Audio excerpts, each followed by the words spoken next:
উপযুক্ত ছেলে মেয়ে যদি বিয়ের ক্ষেত্রে একে অপরকে পছন্দ করে তখন তাদের করণীয় কি, উভয় পক্ষের অভিভাবকদের কি করা উচিত। এখানে বিয়ে নিয়ে খুব সমস্যা চলতেছে বুঝতেছি। আমাদের সমাজে আপনাদের মাহফিলের আয়োজন কোনো অসুবিধা হচ্ছে? আপনারা বলেন, প্রশ্নগুলোর উত্তর কি আমি দিব নাকি? আবিয়াতাদের পক্ষ থেকে দেন আসতেছে, মুরব্বীদের পক্ষ থেকে উত্তর দেওয়া উচিত এগুলো। জি,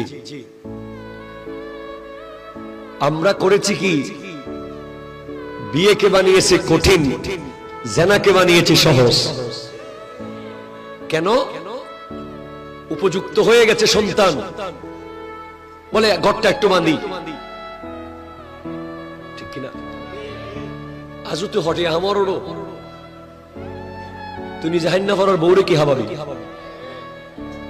কথা কোন ঠিক কিনা বলেন? এক্ষেত্রে আমাদের অসংখ্য মুরব্বীরা দায়ী।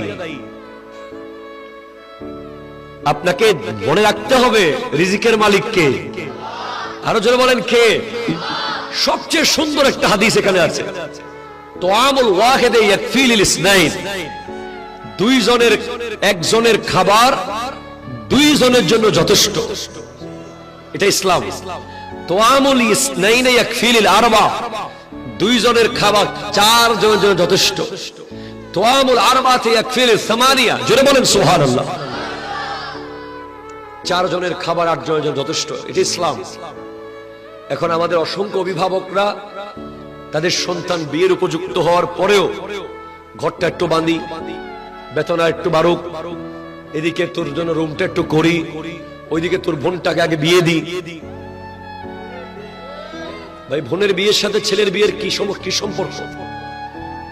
এসব কারণে অসংখ্য বিয়ে প্রতিনিয়ত দূরে চলে যাচ্ছে। এরপরে ছেলেরা, যুবকরা যারা বিয়ে করবে তারা নিজের বিবি নিজে পছন্দ করবে, আবার পছন্দ 5 বছর আগে করবে না, বিয়ের কয়েকদিন আগে করবে।